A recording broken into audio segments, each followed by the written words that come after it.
E aí, galera do nono ano, estamos aqui em mais uma parte da nossa aula de hoje, tá? Esse é o segundo vídeo. O primeiro vídeo, como eu já falei, vocês já devem ter assistido. Ele traz as discussões que a gente trouxe, né, nas aulas passadas, referentes ao conteúdo lá do livro 3 que vocês têm em mãos. Quem não tem o livro, eu deixei disponível as páginas lá na plataforma, de forma digital, coloquei em PDF para que vocês ou imprimissem ou tivessem no celular, ou quando eu não coloquei no PDF, eu deixei no slide para vocês darem uma olhada. Lembram disso, né? Então, a gente fez essas atividades, discutiu sobre alguns assuntos, e agora a gente vai dar prosseguimento ao outro livro, que é o livro 4, que vocês também têm em mãos. E caso não tenham, eu vou deixar também disponível na plataforma, que é esse livro aqui, tudo bem? Então esse livro, a gente vai ter várias discussões referentes a assuntos bem polêmicos, vamos dizer assim, tá? E são assuntos que a gente já tem um certo contato, a gente já possui uma certa opinião sobre, porque é algo que a gente escuta muito na sociedade. Então a gente vai falar sobre a questão das fake news, né? Vai falar sobre a forma como as informações são elaboradas, de que forma ela pode atingir aquele que a ela tem acesso, de que forma essa notícia chega e o que ela pode trazer como consequências positivas ou negativas, né? Temos vários contextos em que a gente pode pensar nisso. E aí nós temos aqui nessa página que seria a página 5, uma informação, e eu sei que vocês vão dar uma lida aí, tá? A informação fala o quê? Em meados de 2018, houve uma epidemia de febre amarela no Brasil e os macacos foram as principais vítimas. Além de sofrer com a doença, os animais foram acusados erroneamente de transmitir o vírus aos seres humanos. Esse foi um caso de fake news, né? Que acarretou a morte de muitos animais inocentes no país. Então, basicamente, a gente vai trazer discussões a respeito das fake news. E o que são fake news? Vocês conhecem isso muito bem, porque é uma expressão utilizada muito corriqueiramente hoje em dia, né? Porque a gente está em uma evolução da comunicação, está num contexto de contato mais expressivo com a informação, com a tecnologia, e por isso todo mundo tem a possibilidade de expor a sua opinião e de ser ouvida por várias pessoas, independente do local onde ela se encontra. Isso é positivo e às vezes também pode ser negativo, dependendo do teor, do conteúdo que essa informação está levando e de que forma a pessoa que vai consumir essa informação poderá ser atingida, digamos assim, tá? E aí temos algumas reflexões aqui no livro. A gente vai trazer essas reflexões para vocês aqui no vídeo, justamente para vocês refletirem um pouquinho, pensarem. Como é que surge uma falsa notícia? O que é que vocês acham? Como as fake news que relacionam o macaco à transmissão de febre amarela podem ter surgido? De que forma é que uma fake news surge, hein, pessoal? Sabe aquele boato que você escuta de um fulano? Às vezes a gente está escutando uma conversa, mesmo que involuntariamente. Sei que talvez isso já deve ter acontecido com você, de estar lá no recreio, né? No seu momento de lazer, de lanche, e você escuta alguém conversando ao lado, mas não necessariamente porque você quer escutar aquela conversa, mas acaba que alguma informação te interessa e isso pode gerar a possibilidade de você conversar com outra pessoa e comentar daquilo. Mas será que você soube de todo o contexto daquela informação? Às vezes a gente leva a informação para outro lugar sem ter conhecimento de todos os sentidos, de todas as possibilidades de interpretação, e aquela informação ela é aumentada ou ela é distorcida. Isso a gente considera como fake news, que é a notícia falsa, né? Aquela notícia que não tem responsabilidade com a veracidade da realidade. E isso às vezes leva a consequências danosas, como o caso aqui do macaco, né? Dos macacos que, por conta de um boato que surgiu na época, disseram que eles estavam transmitindo a febre amarela. E o que acontecia? Todas as pessoas que viam macacos próximos das suas casas matavam esses macacos. Mas depois foi descoberto, foi comprovado que eles não conseguiam transmitir a febre amarela. Então, foram muitas vidas inocentes perdidas por causa de uma fake news. Isso acontece com várias categorias na sociedade, sejam com animais e sejam com pessoas. Existiram casos muito trágicos na sociedade de pessoas que foram agredidas, que foram humilhadas, que foram julgadas na internet, na sua casa, enfim, por onde ia, por conta de uma notícia falsa. E isso é muito grave, né? Então, é essa reflexão que a gente vai trazer agora nessas próximas aulas, nos nossos próximos conteúdos, nos nossos próximos vídeos referentes a esse quarto livro, tá? Outra informação que tem aqui é, você lembra de outras fake news? Como é que você acha que essas fake news surgiram? Em sua opinião, qual é a diferença entre notícia e boato? E aí, vamos refletir, o que seria uma notícia, o que seria um boato? Eu acho que eu já até falei isso na minha fala, quando eu disse assim, que as fake news elas não têm responsabilidade com a verdade, não é isso? Se ela não tem responsabilidade com a verdade, ela vai trazer qualquer informação, né? A pessoa que for divulgar aquilo vai trazer muita informação, e essas informações elas podem estar distorcidas de algum modo, mas essa pessoa às vezes nem sabe disso, mas ela compartilha justamente porque ela achou a notícia muito interessante, às vezes o título da notícia é muito chamativo, né? Então o que seria notícia, o que seria um boato, né? Vamos pensar da seguinte forma, existem informações que têm uma responsabilidade muito grande, que têm compromisso em levar a verdade para aquele que está lendo, que está assistindo. Isso é uma notícia, quando ela está relatando a realidade. Ela está relatando as informações que estão sendo comprovadas por meio de fatos, né? Por meio de imagens, por meio de relatos de pessoas que estavam na situação, testemunhas, pessoas que são especialistas em alguma determinada área. Então isso é um compromisso com a verdade e que está mais voltado para a notícia. O boato não. É aquela história, eu ouvi fulano dizer que era assim, determinado grupo de amigos estava falando sobre determinada situação e eu achei muito interessante comentar isso contigo, porque o que eles falaram lá é muito grave, é muito trágico, então você precisa saber disso. Isso é um boato, mas será que é verdade? Então é basicamente essa reflexão que a gente precisa ter. Prosseguindo, essa aula ela já vai começar com essa discussão que a gente teve e eu já vou pedir para que vocês façam a leitura que esse livro nos apresenta, tá? Na página 6 e na página 7 nós temos aqui um texto. O título dele é o quê? Só a verdade é notícia. Muitos de vocês ainda não têm o livro, mas eu vou deixar disponível lá para vocês terem acesso ao livro virtual, digital, tá? Vocês podem baixar, podem imprimir, se for o caso. Eu imprimi porque é mais fácil de visualizar. Antes de você começar a fazer a leitura, você vai precisar fazer o quê? Ler esses quadrados para que a gente se insira nessas discussões, tá?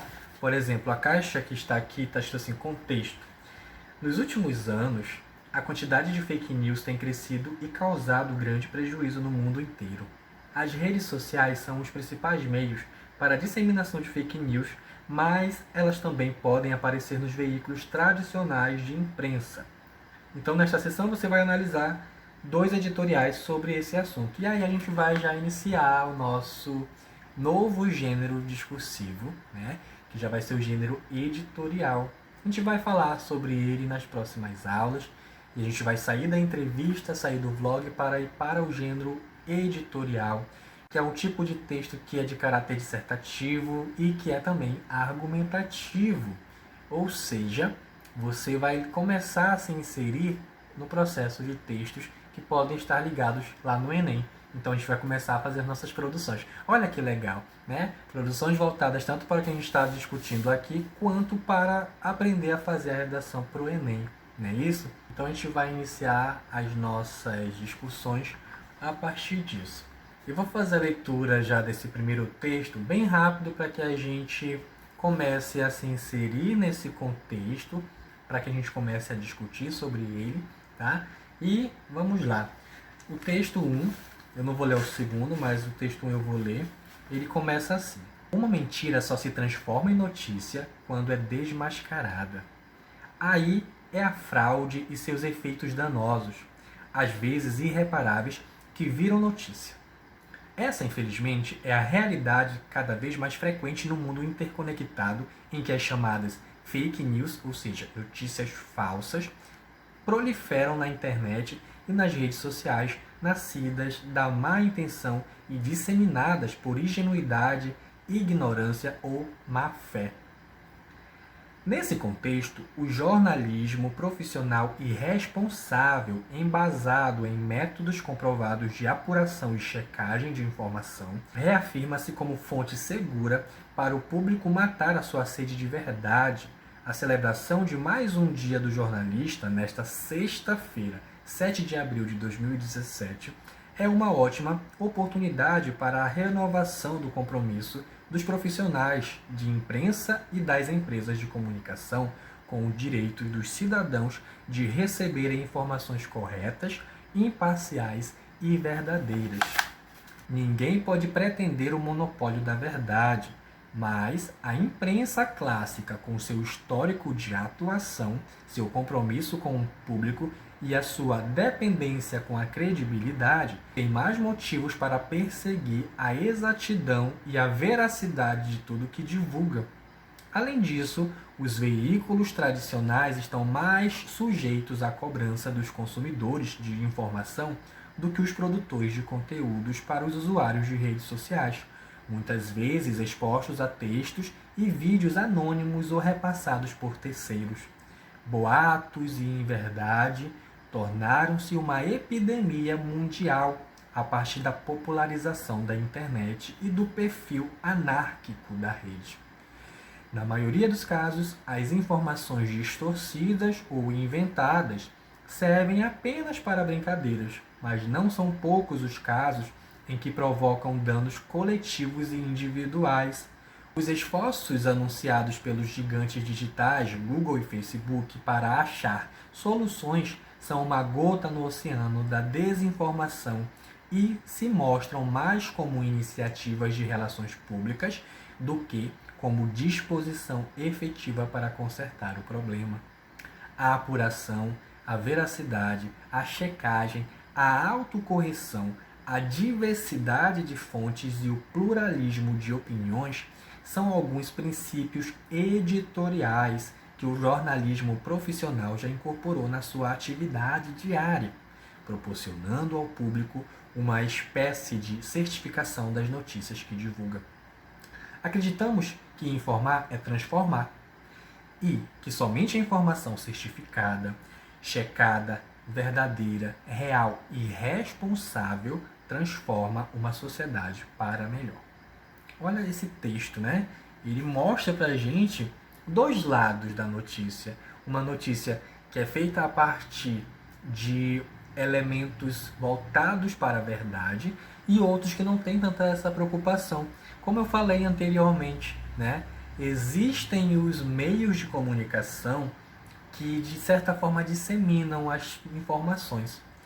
Hoje em dia, a internet ela nos deu essa possibilidade, porém, muitas vezes o sujeito ele apenas quer se informar por meio da internet, mas não tem aquele senso crítico, né, de verificar, será que isso que eu estou lendo, será que isso que eu estou assistindo é verdade? E o que é que acontece? Essa falta de discernimento, essa falta de senso crítico, acabam levando ele a divulgar, a compartilhar determinadas informações que na cabeça dele são verdade e nas outras cabeças, nas outras pessoas também vai ser verdade. E com isso a desinformação é disseminada, né? Essa desinformação é levada para muitos lugares. Então basicamente esse texto ele fala sobre isso, sobre o papel, né? A função do jornalismo sério em, de certa forma, combater essa inverdade. Tanto é que existem situações em que os jornais, né, as emissoras, elas se autocorrigem muitas vezes. Em alguns momentos em que o jornalista para a notícia para poder corrigir alguma informação que deu na noite anterior ou mesmo que deu naquela mesma noite. Não é isso? Então há essa preocupação em passar a verdade para o telespectador, para o ouvinte e para o leitor. Porém, é justamente essa reflexão que muitos não têm, tudo bem? E aí nós temos aqui no texto, temos até uma imagem de é o Pinóquio digitando, né? É uma pessoa que não tem a preocupação com a veracidade. E no segundo texto, mais um editorial, a gente vai falar sobre ele, tá? Não vou trazer as características agora. Nós temos aqui um texto que tem o título de quê? Fake News matam. Eu não vou ler ele agora para vocês, vou deixar que vocês leiam na casa de vocês, tá? E após isso vocês vão fazer lindamente essas questões, mandá-la na nossa plataforma. Nós temos aqui as questões que vão da página 9 e vão até a página 12, tá? Então eu vou pedir para que vocês façam essas questões da 9 até a 12, para que a gente dê prosseguimento ao nosso conteúdo.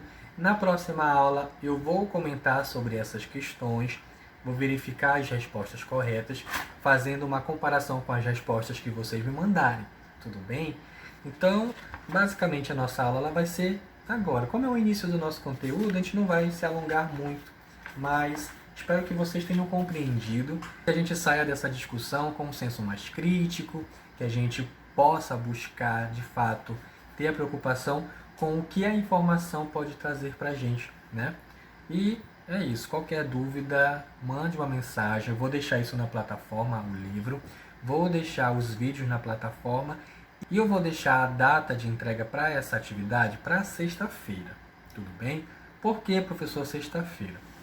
Porque eu estou fazendo, como eu já falei para vocês, a gente grava as aulas para vocês com base nas respostas que vocês me dão.